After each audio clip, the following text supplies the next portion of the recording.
Damai sejahtera Allah Bapa yang melampaui segala akal dan budimu, itulah yang memelihara hati dan pikiranmu sekalian.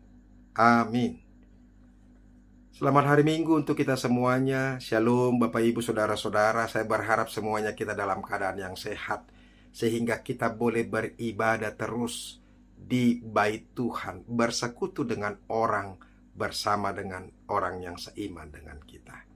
Bapak Ibu, kita akan mendengarkan khotbah kita yang untuk minggu kita hari ini, yaitu Minggu Okuli tanggal 23 Maret tahun 2025, yaitu yang bertopikkan bertobat agar tidak binasa.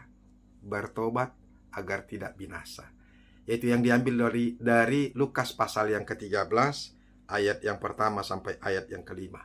Saya mau bacakan firman Tuhan ini, mari kita dengarkan dan camkan ini baik-baik di dalam hatimu.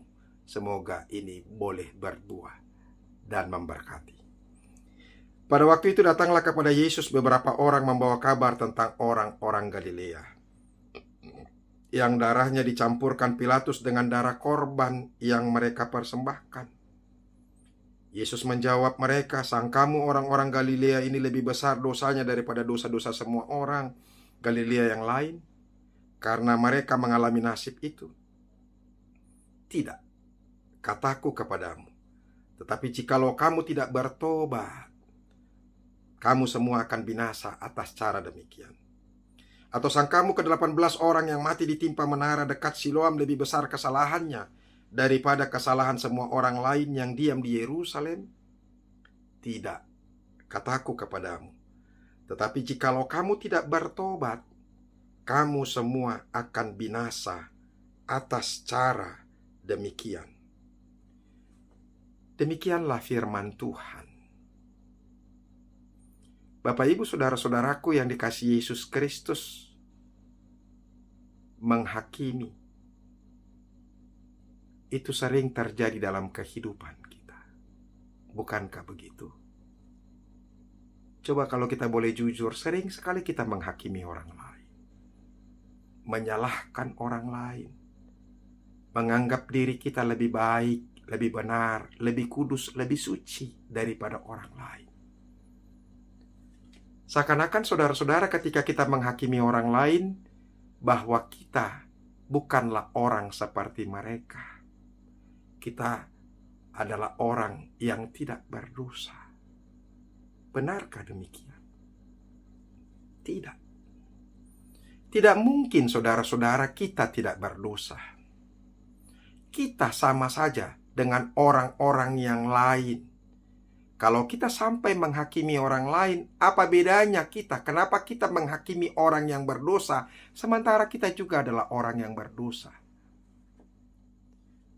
Bukankah kita adalah orang-orang yang sudah diampuni?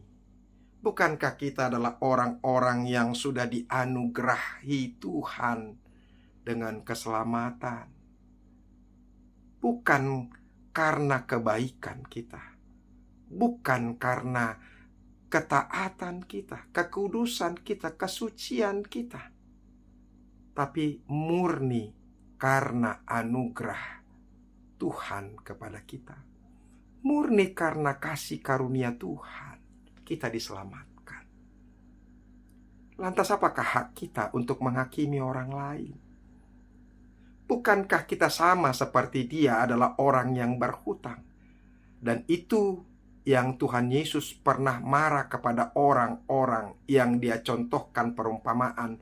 Ada seseorang yang berhutang kepada raja yang begitu besar sehingga dia tidak mampu untuk membayar hutangnya. Dan ketika itu dia bermohon kepada raja supaya raja boleh memaafkan dan menghapuskan hutangnya. Dia menangis, bersedih, bermohon kepada raja. Kemudian raja berbaik hati dan bermurah hati sehingga dia menghapus hutang-hutangnya. Raja itu menghapus hutangnya. Tetapi ketika dia keluar dari istana raja, berjumpa dengan orang yang berhutang dengan dia lebih sedikit jauh dari banyaknya hutang yang dia punya kepada raja. Tapi ketika itu orang itu tidak bisa mampu membayarnya, sehingga dia menyembahnya, memohon kepadanya supaya dia bersabar dan mengampuni. Tapi apa yang dia lakukan? Dia penjarakan, dia siksa orang yang berhutang itu. Ketika itu raja mengetahuinya, lantas raja juga mengamuk, sehingga raja menghukum dia dan memenjarakan dia juga. Bapak ibu saudara-saudara, sama saja situasinya dengan itu. Apa hak kita untuk menghakimi orang lain? Sering sekali saudara-saudara ketika ada terjadi bencana, baik itu gempa atau tsunami misalnya di Aceh beberapa tahun yang lampau, likuifaksi yang ada di Palu, yaitu tanah yang terbuka dan rumah-rumah di atasnya lantas ditelan, kemudian tanah itu tertutup kembali. Korbannya begitu banyak. Tsunami itu pun juga korbannya begitu banyak. Dan kemudian juga saudara-saudara, gempa bumi yang terjadi di banyak daerah. Saudara-saudara, sering sekali kalau bencana itu terjadi di luar dari daerah kita atau di luar dari agama kita, maka kita selalu berkata, itu adalah hukuman karena mereka terlalu jahat. Apalagi misalnya ketika tsunami di Aceh ketika itu. Sering juga ada orang-orang Kristen dasar memang mereka jahat. Tuhan murka kepada mereka. Pertanyaannya kepada kita, apakah di situ ketika tsunami Aceh terjadi, apakah tidak ada orang Kristen di situ? Apakah gereja tidak mengalami korban yang sama ketika tsunami Aceh terjadi? Lantas, apa bedanya kita dengan mereka? Nah, saudara-saudara, ketika itu terjadi, sering sekali respons kita selalu negatif. Seakan-akan kita adalah lebih baik daripada mereka. Padahal tidak. Dan pertanyaannya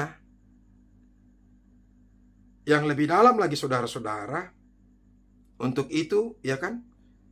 Apakah kita sudah melakukan yang terbaik bagi Tuhan dalam kehidupan kita? Mungkin memang kita tidak sama seperti mereka yang suka suka mengganggu ibadah umat Kristen. Atau bahkan ya ada gereja-gereja yang terbakar. Kita tidak pernah membakar rumah ibadah orang lain. Tapi saya mau katakan kepada kita, kita belum tentu lebih baik daripada mereka. Dan saudara-saudara, penghakiman itu bukan saja terjadi bagi umat orang yang tidak percaya, tapi itu juga terjadi di tengah-tengah persekutuan orang-orang Kristen. Kenapa di dalam gereja sering juga terjadi penghakiman? Bukankah di gereja juga terjadi penghakiman? Bukankah di gereja itu juga sesama orang Kristen? Lantas apa hak kita untuk menghakimi? Kenapa itu bisa terjadi? Karena ada banyak orang merasa lebih baik. Bapak ibu saudara-saudaraku yang dikasihi Yesus Kristus, ini yang terjadi dalam nats kita ini. Ada orang yang mengira dan berprasangka bahwa kejadian orang Galilea yang ketika itu terbunuh, banyak mereka yang terbunuh, dan darahnya dicampurkan kemana? Ke persembahan yang dipersembahkan Pilatus. Dan ada menara Siloam, ada 18 orang yang waktu itu runtuh menara Siloam, kemudian menimpa 18 orang Galilea. Nah, di sini Tuhan Yesus berkata, apakah engkau menyangka bahwa engkau lebih baik dari mereka yang mati itu? Sampai 2 kali dia berkata seperti itu.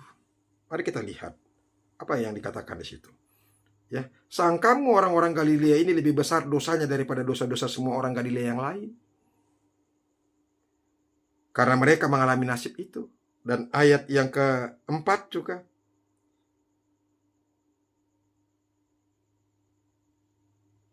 Atau sangkamu ke-18 orang yang mati ditimpa menara dekat Siloam lebih besar kesalahannya daripada kesalahan semua orang lain yang diam di Yerusalem.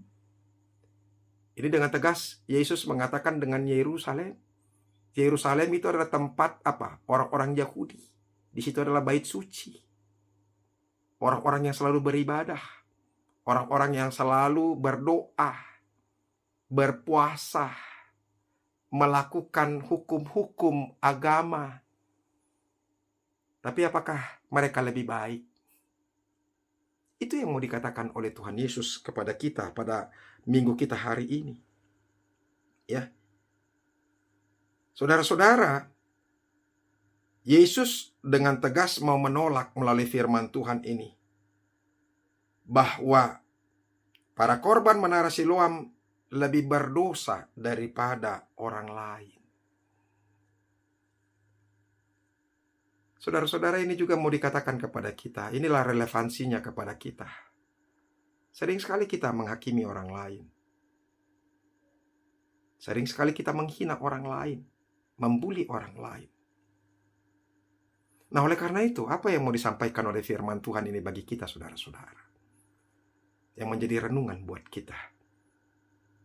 Yang bisa mengubah cara berpikir, cara bertindak kita. Supaya hidup kita lebih benar. Dari iman-iman orang Yahudi itu. Iman-iman orang yang dianggap religius itu. Yang selalu berdoa di tengah jalan. Yang selalu berpuasa menunjukkan bahwa mereka sedang berpuasa. Yang selalu memakai jubah. Ini yang mau disampaikan oleh Tuhan Yesus kepada kita. Apa itu yang pertama? Saudara-saudara, bencana, kejadian tragis, itu adalah wake up call bagi kita. Pergumulan yang dialami oleh orang lain, bencana yang dialami oleh orang lain, gempa bumi yang dialami oleh orang lain, itu menjadi wake up call. Itu menjadi peringatan kepada kita supaya kita terjaga, supaya kita waspada, bahwa itu juga bisa terjadi kepada kita. Jangan berpikir saudara-saudara bahwa kita aman-aman saja. Mungkin kita sedang berpikir, aman-aman saja kok hidupku. Aku masih sehat, aku masih muda, aku masih kuat, uangku banyak. Ya kan? Saudara-saudara, kematian tidak disebabkan hanya karena penyakit. Kematian bukan saja disebabkan oleh karena umur yang sudah tua.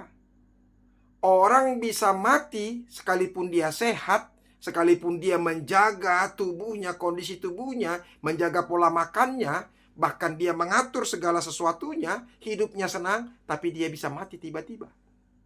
Kecelakaan bisa terjadi, saudara-saudara. Musibah, kena timpa ini, kena timpa itu. Bisa kan terjadi? Bisa. Ketika dia berangkat, saya tadi lihat ini, ada di Facebook, seorang bapak, seorang ayah yang menggendong anaknya. Anaknya tidak mau terpisah kepadanya. Pergi sama opung ya, pergi sama mama ya, katanya begitu. Tapi anaknya tidak mau, dia menjerit-jerit. Ternyata, saudara-saudara, ayahnya setelah pergi, dia kecelakaan, meninggal dunia. Siapa yang tahu, saudara-saudara? Baru saja dia menggendong anaknya, tapi ternyata setelah lepas dari rumahnya dia pergi, seketika itu dia juga mengalami kecelakaan dan mati. Jadi umur tidak ditentukan oleh apa? Oleh kesehatan kita, oleh uang kita. Kadang-kadang kita berpikir bahwa tubuh kita ini sehat, tapi ada banyak orang yang tiba-tiba jantungnya berhenti berdetak. Tiba-tiba jantungnya berhenti berdetak dan dia meninggal dunia. Apa yang mau kita katakan? Padahal uangnya banyak. Dia sehat, sering berolahraga. Justru banyak orang-orang yang meninggal ketika berolahraga. Saya mau katakan kepada kita, saudara-saudara, semuanya boleh terjadi. Oleh karena itu, wake up. Bangunlah, sadarlah. Ini peringatan kepada kita, saudara-saudara. Kejadian orang itu justru jangan kita menghakimi, menganggap bahwa itu karena dosa mereka. Aku kan adalah orang yang yang sering ke gereja. Ini masalah kita. Ya kan? Benarkah kita adalah orang yang bergereja dan bertaat kepada Tuhan? Itu pertanyaannya. Ada banyak orang yang ikut aktif dalam kegiatan kerohanian, ikut dalam banyak persekutuan, tapi hidupnya tidak berubah. Hidupnya tidak menunjukkan bahwa dia adalah orang-orang yang bersekutu kepada Tuhan, orang yang mencintai Tuhan. Nah itu. Dan ini juga yang mau disampaikan nanti saudara-saudara, ya, kepada kita. Tapi ini dulu, yang pertama, ya, bencana kejadian tragis itu adalah wake up call kepada kita. Peringatan supaya kita waspada. Hidup ini singkat, bro. Hati-hatilah. Mari kita pergunakan hidup ini dengan baik-baik. Dan saya tidak ingin menakut-nakutin kita, tidak. Pergunakan kesempatan sebaik-baik mungkin. Supaya kita sadar, saudara-saudara. Jangan buang-buang waktu untuk hal yang tidak berguna. Isilah waktu kita untuk hal-hal yang bermanfaat. Itu yang pertama, saudara-saudara. Ya, itu adalah wake up call kepada kita. Setiap kejadian itu adalah peringatan kepada kita. Yang kedua, ini yang mau saya sampaikan tadi, seperti yang saya katakan, jangan sok suci, jangan sombong rohani. Iya kan? Itu yang dikatakan di ayat 4 tadi itu, yang katanya lebih besar kesalahannya daripada kesalahan semua orang yang lain yang diam di Yerusalem. Itu yang saya katakan adalah orang-orang yang beribadah terus, berpuasa, berdoa di depan umum. Bahkan sama seperti kami sebagai hamba-hamba Tuhan yang selalu berdoa, berkhotbah. Ya, hebat berkhotbah, jago berkhotbah, di mana-mana dipuji-puji. Tapi hidupnya kosong, tidak bermanfaat. Tidak mencerminkan apa yang diharapkan. Jangan sok suci, jangan sombong rohani. Yesus di sini mau mengatakan jangan mentang-mentang ada yang kena musibah terus kita merasa kita lebih suci dari mereka. Kalau Tuhan masih belum memberikan atau memanggil kepada kita, tidak memberikan bencana kepada kita, bukan berarti bahwa kita lebih baik dari mereka. Makanya jangan ngejudge mereka. Kita semuanya ini sama-sama punya dosa. Makanya itu yang saya katakan, jangan sok jago, jangan sok hebat. Kita yang dikasihi Tuhan, kenapa kita menjadi sombong? Pertanyaannya, saudara-saudara, sadarkah kita bahwa kita adalah orang yang dikasihi Tuhan? Kalau engkau sadar, kalau kita sadar bahwa kita adalah orang yang dikasihi Tuhan, kita juga harus mengasihi orang lain. Itu saja. Ya, makanya saudara-saudara, mulailah saat ini jangan merasa bahwa diri kita lebih hebat. Mungkin kita ikut dalam banyak hal seperti yang saya katakan tadi, tapi belum tentu kita lebih baik dari mereka. Ada orang yang tidak pendeta, yang berdoa saja pun jarang. Tapi saya tidak mau mengatakan bahwa lebih baik orang yang yang tidak berdoa, tidak. Mungkin ada begitu banyak orang yang lebih baik daripada kami, para pendeta. Kasihnya, kemurahan hatinya, pengampunannya, dan sebagainya. Nah, ini juga pelajaran untuk kami-kami yang menjadi hamba-hamba Tuhan. Benarkah hamba-hamba Tuhan, pendeta-pendeta itu adalah orang yang mengasihi, yang jauh daripada kebencian, adalah orang yang adil, orang yang mau mengampuni? Ketika saya berkhotbah ini juga menjadi renungan buat saya. Supaya ketika saya menyampaikan khotbah ini juga menjadi khotbah buat saya sendiri. Supaya saya bisa melakukannya juga. Ini menjadi perenungan sendiri untuk diri saya. Itu. Makanya saudara-saudara, jangan sombong rohani.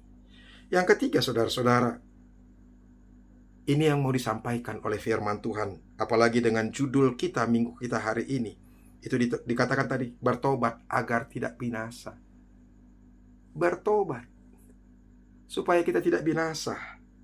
Dan sampai 2 kali saudara-saudara, Yesus berkata, teringatnya tentang pertobatan. Dia teringati tentang pertobatan. Saudara-saudaraku, saatnya untuk berubah. Tinggalkan model-model kita yang lama, sikap-sikap kita yang lama. Saudara-saudara, umur kita bertambah. Semakin lamalah kita menjadi orang percaya. Masakan tidak ada bedanya. Umur kita bertambah, firman Tuhan semakin banyak kita dengarkan. Mungkin persekutuan demi persekutuan kita sudah hadiri, sudah kita ikuti. Atau mungkin kumpulan kor, kumpulan apapun, mungkin kita sebagai pelayan, tapi tidak ada bedanya.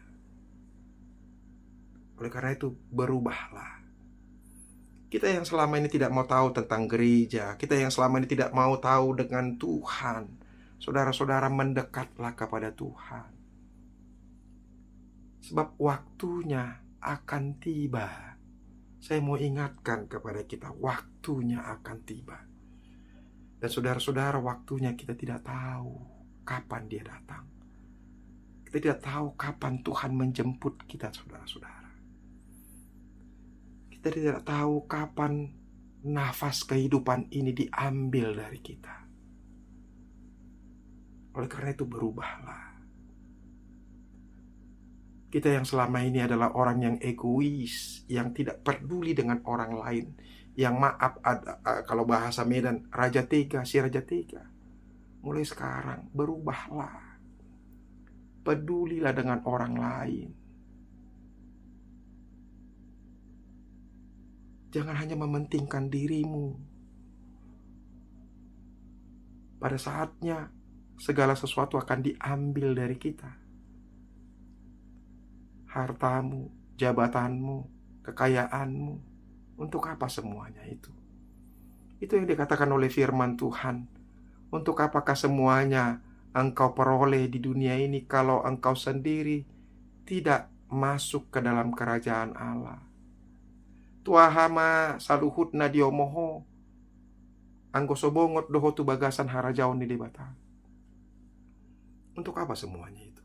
Semuanya akan kita tinggalkan.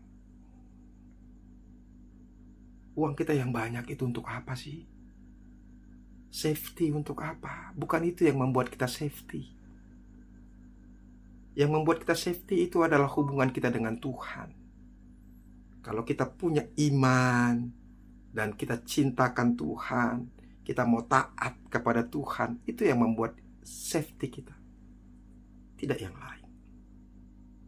Oleh karena itu, saudara-saudara, bertobatlah, berubahlah. Yang tadinya cuek, yang tadinya suka ngomongin orang, yang suka ribut, suka bersungut-sungut, yang gampang berkecil hati, ya kan? Kalau bahasa Bataknya mandele, jangan murah-murah seperti itu. Jadilah orang yang lebih dewasa dalam iman. Itu, bertobatlah. Itu yang mau dimintakan oleh firman Tuhan kepada kita, saudara-saudara. Coba deh jujur sama diri kita sendiri. Kalau andaikan Tuhan memanggil kita hari ini, kalau hidup kita ini terakhir hari ini, sudah siapkah kita ketemu dengan Tuhan? Atau kalau kita dipanggil Tuhan hari ini, tahukah kita kemana kita akan pergi? Jangan sampai kita tidak mengerti kemana langkah kita setelah kita meninggal dunia. Berhati-hatilah. Saya mau katakan kepada kita, ada begitu banyak orang yang saya lihat sejak mudanya tidak peduli dengan Tuhan. Akhir hidupnya pun dia tersesat. Oleh karena itu, sebelum waktunya tiba, mari berubah, bertobat. Yang terakhir, manfaati waktu. Kita tidak tahu kapan Tuhan akan memanggil kita. Tapi yang kita tahu, ketika Tuhan masih memberikan kehidupan untuk kita, maka mari kita pergunakan waktu, kesempatan yang Tuhan berikan. Manfaati waktu untuk hal-hal yang berguna. Tinggalkan hal-hal yang tidak berguna. Supaya ketika nanti saatnya tiba, maka kita sudah siap untuk berhadapan muka dengan Tuhan. Oleh karena itu saudara-saudara, bagaimana kita menerapkan ini ke dalam kehidupan kita? Introspeksi diri, cek diri kita sendiri. Coba deh jujur sama diri sendiri. Ada nggak dosa yang masih kita simpan-simpan dalam hati kita? Ada nggak yang hal-hal yang perlu kita ubah dalam kehidupan kita? Saatnya ketika kita hidup. Beberapa hari bulan yang lampau, 1 bulan yang lampau, orang tua saya kena stroke. Saya selalu membisikkan kepadanya, serahkan dirimu kepada Tuhan ya mamaku. Sampaikan, minta maaflah kepadanya. Selagi napasmu masih ada dan selagi engkau masih bisa mendengar perkataanku ini, sampaikan dirimu, bertobat dan minta ampun kepada Tuhan. Maafkan dosa-dosa kami semua anak-anak. Jangan sampai ketika waktunya tiba, kita tidak sempat untuk menghapuskan dosa kita. Stop ngejudge orang lain. Berhentilah untuk menghakimi. Bukan saatnya, bukan hak kita untuk menghakimi. Ya. Manfaatkan waktu, lakuin yang terbaik. Jangan tunda-tunda untuk mengerjakan yang terbaik. Dan hiduplah percaya kepada Tuhan, beriman kepada Tuhan. Tuhan Yesus memberkati. Mari kita berdoa. Terima kasih Tuhan untuk firman-Mu, begitu indah kami boleh dengarkan. Biarlah ini mengingatkan kami untuk hidup kami, supaya kami mempergunakan hidup kami dengan sebaik-baiknya. Kami tidak perlu harus menghakimi orang lain, sebab kami tidak ada bedanya dengan mereka. Tidak ada hak untuk kami untuk menghakimi orang lain, karena kami adalah orang yang sudah Engkau anugerahkan berkat. Masakan kami yang sudah Engkau anugerahi berkat, kami berlaku culas kepada orang lain. Jadikan kami menjadi berguna dan bermanfaat untuk orang lain. Terima kasih Yesus. Dalam nama-Mu kami berdoa dan mengucap syukur. Amin. Sampai ketemu. Teruslah beribadah dan cinta akan Tuhan. Tuhan Yesus memberkati. Salam.